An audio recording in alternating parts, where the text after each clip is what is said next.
est-ce que ça existe de ne plus voir son enfant ou placer définitivement? Donc là, elle m'a dit, vous parlez d'un abandon. Donc là, ça fait mal, hein. Un abandon, c'est dur, hein, comme mot, c'est très très dur. Et je me suis dit, wow, ce que je suis en train de faire là, je veux l'abandonner. Elle m'a tout de suite rassurée en me disant, attention, hein, c'est un mot, mais c'est pas dans le terme péjoratif. Je sais que vous êtes quelqu'un de bien, mais c'est juste qu'on n'a pas de termes vraiment précis en tout cas, elle connaissait pas les termes précis pour nommer ça. Elle m'a dit qu'elle se renseignerait de son côté pour voir ce qui est possible de faire. Et donc, en fait, la dernière fois que j'ai vu Nina, je savais pas que ça allait être la dernière fois. Donc, la dernière fois que je l'ai vue, c'était à la maison. Et, euh, et à ce moment-là, je savais pas que j'allais prendre la décision de renoncer à mes droits parentaux. Donc, ce jour-là, j'ai pas vraiment pu profiter comme j'aurais pu le faire si je savais que c'était mon dernier jour avec elle. Donc, en fait, j'ai arrêté de la voir vers ses 1 an, même pas 1 an et demi. Et, et par contre, la procédure, ça a mis jusqu'à 1 an après, jusqu'à ce que je signe les papiers. Mais je ne la voyais déjà plus. C'est juste que j'avais du mal à signer ce papier définitif, en fait. Donc ça s'appelle un procès verbal de remise. Donc en fait, on remet notre enfant à l'état du coup, vu qu'elle n'était pas déclarée par le géniteur, et elle devient pupille de l'État. Mais tout ça, j'en étais bien consciente, on en a parlé longuement, j'ai vu une psychologue de l'ASE, ça s'est vraiment pas fait du tout comme ça du jour au lendemain. C'était très compliqué pour moi de prendre vraiment cette décision définitive. Et on m'avait demandé si je voulais revoir Nina une dernière fois. Et j'ai réfléchi en me disant, égoïstement, j'ai envie de dire oui, mais ça fait déjà plus d'1 an que je l'ai pas vue. Et c'est pas parce que je vais signer mes papiers définitifs maintenant qu'il faut que je la voie et tout chambouler, en fait. J'avais peur de ça, j'avais peur de chambouler sa vie actuelle qui se passait super bien. Parce qu'à ce moment-là, j'avais encore des nouvelles d'elle, vu que j'avais pas signé les papiers définitifs. J'avais des photos et des vidéos d'elle à la plage, elle a vu la mer. Enfin, vraiment, c'est des choses où je me disais, mais je pourrais jamais lui offrir tout ça. Enfin, parce que j'ai pas les épaules, j'ai jamais eu l'envie d'être mère et on me l'a imposé et elle méritait pas tout ça, c'est sûr. Et au final, est arrivé ce jour où je me suis dit, ok, j'ai fait mon bout de chemin avec la psychologue, j'ai compris certaines choses, j'ai compris qu'elle serait mieux sans moi.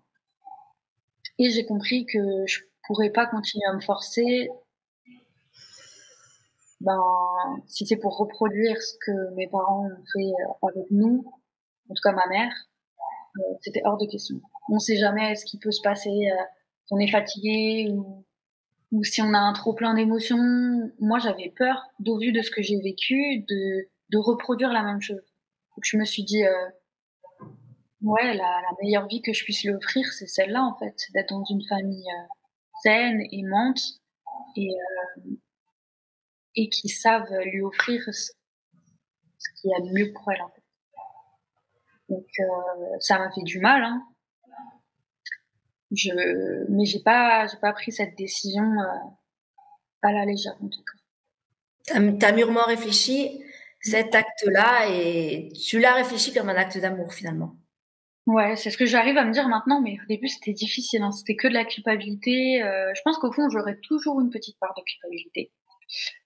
Parce que en fait, quand j'entends des gens me dire oui, mais tu pouvais avorter, oui, mais enfin, il y aura toujours des gens qui vont dire des choses en fait. Mais si je continue à écouter les gens toute ma vie, je vais pas m'en sortir. Donc maintenant, je vois toujours un psychiatre parce que j'ai toujours un travail à faire sur moi. Mais je suis heureuse pour elle. Je sais qu'elle est bien. Je sais qu'elle vit une merveilleuse vie. Et surtout, je sais que moi, je vais un peu mieux depuis.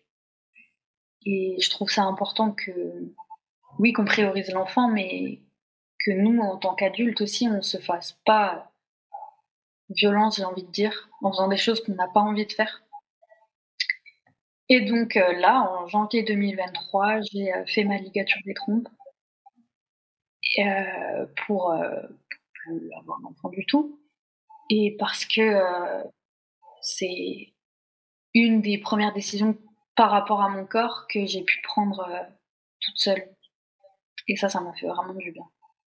Et voilà, ouais, le contrôle en fait. Ce que je n'ai pas eu, j'ai pas eu le choix.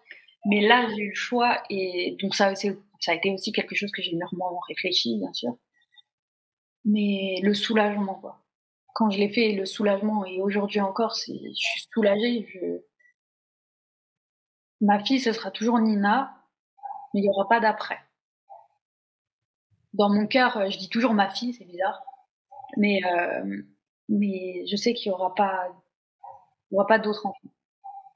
Après, voilà, moi je pars du principe que quand tu dis c'est bizarre de dire ma fille, mais en fait c'est ta fille, même si derrière tu as signé ce PV, ça reste ta fille et tu restes une maman dans ton cœur pour toujours parce que tu l'as eu pendant plus d'1 an, tu l'as eu pendant 9 mois dans ton ventre. Mm. Donc c'est ce que je me dis aussi, mais quelque part, je trouve, enfin, j'ai pas envie d'être égoïste à dire ça et que je sois pas légitime parce que c'est vrai que du coup, je l'ai fait placer de mon plein gré pour me protéger, pour la protéger elle aussi, pour qu'elle ait une vie le plus saine possible. Mais en disant ma fille, enfin, j'ai pas envie que ce soit contradictoire en fait, avec la décision que j'ai pu prendre. Est-ce que je suis pas considérée juste comme sa génitrice ou je sais pas. Même si moi je ressens que c'est ma fille et que oui, j'aime le dire, enfin, c'est juste que j'aurais aimé lui offrir autre chose en fait. Si justement tu voulais lui laisser une chose à Nina, ce serait quoi là maintenant? Un souvenir, quelque chose? Déjà, j'ai déjà prévu de lui faire un album que je vais remettre à l'ASE en fait, avec des photos de nous, avec des photos de personnes de la famille qu'elle a pu voir, avec des photos de sa tante, de son tonton, et des petits mots d'explication en dessous pour lui dire ça c'était tel moment à cette période-là, ça c'était ton premier Noël, ça c'est Alex, celui qui s'est occupé de toi 90% du temps. Et de toute façon elle aura une lettre, ça c'est sûr.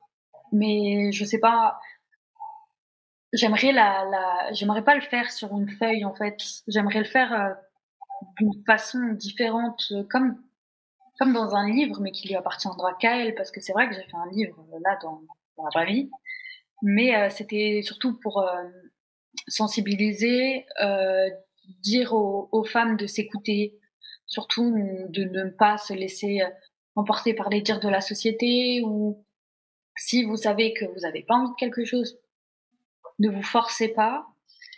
Donc ce livre, c'était vraiment dans ce but, et puis aussi pour les enfants qui ont été placés, pour qu'ils comprennent et qu'ils voient peut-être que oui, il n'y a pas, on n'est pas qu'un parent qui abandonne. Parfois, on a une histoire derrière. Parfois, c'est pour protéger l'enfant. Parfois, c'est mieux de faire ça aussi que de potentiellement détruire un enfant, peut-être le maltraitant plus tard, on n'en sait rien.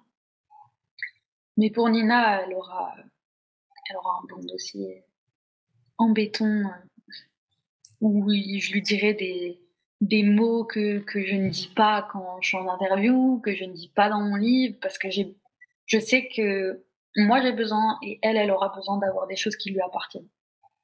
Tout à fait.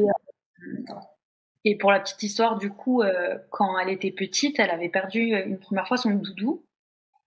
Et j'ai galéré à retrouver son doudou, parce que je le trouvais plus nulle part. Et un jour, je crois que c'était avec ma sœur ou mon frère, peut-être les deux, on a retrouvé son doudou et il en restait plus que 2. En fait, j'ai tout de suite acheté les deux. Je me suis dit, comme si elle le perd et tout. Et en fait, là, aujourd'hui, elle en a gardé un et moi, j'en ai un aussi. Juste pour ce lien, ça peut paraître bête, mais on a le même doudou. J'ai gardé le doudou, il y avait encore son odeur dessus et depuis, je l'ai pas lavé. Je l'ai pas lavé depuis et ça, je trouve ça important de me dire, on a ce petit lien, quoi. Bah, c'est très beau. Ouais, Ça me touche. vraiment.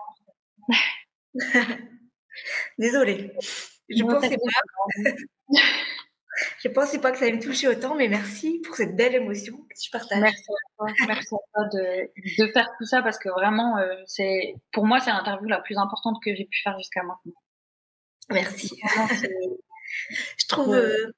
Je trouve ça magnifique l'amour en fait. Je trouve ce que tu partages, ce que tu renvoies, c'est vraiment un amour incroyable. Et j'espère vraiment que cette interview, elle va apporter à tous ces enfants, vraiment, parce que c'est le but. Et puis elle va donner aussi beaucoup d'espoir à ces mamans qui sont comme toi, qui culpabilisent, qui ont eu des vies compliquées. Mais j'espère vraiment que ça apportera ça parce que c'est le but de l'association. Donc, je trouve ça juste magnifique, en tout cas. Donc, merci pour cette belle émotion que tu partages avec tout le monde. Et surtout, cet amour que tu envoies. Et je trouve que c'est ultra rayonnant de ta part. Tu as ce sourire, t'as ce rayonnement incroyable. Et je suis sûre qu'en tout cas, tout ce que tu as fait, cette interview, elle montre que tout ce que tu as pu faire, c'est vraiment par amour. Et en tout cas, c'est une des choses que j'aimerais en tout cas qu'on retienne de cette interview, c'est ça. C'est juste l'amour que tu as, que tu as donné à Nina, que tu donnes toujours et ce lien qui est toujours là, quoi qu'il arrive. Ce lien, il partira jamais, ça je le sais. C'est ça. C'est ça qui... Je pense que c'est aussi un vrai message d'espoir pour tous ces enfants qui vont être adoptés derrière, qui sont adoptés. Ouais. En tout cas, de se dire que ce lien est là à vie. Et qu'il y a une maman ou un papa à un moment donné qui pense à eux et qui les a jamais oubliés. Et c'est vrai que j'ai eu plusieurs témoignages comme ça par écrit, donc pas en visio, mais par écrit ou 20, 30, 40 ans après. Cet enfant a toujours cette place aussi importante dans le cœur des mamans. Et donc, je trouve que c'est juste magnifique de pouvoir le nommer comme tu le fais, le partager comme tu le fais. Donc c'est chouette. Merci en tout cas. À toi.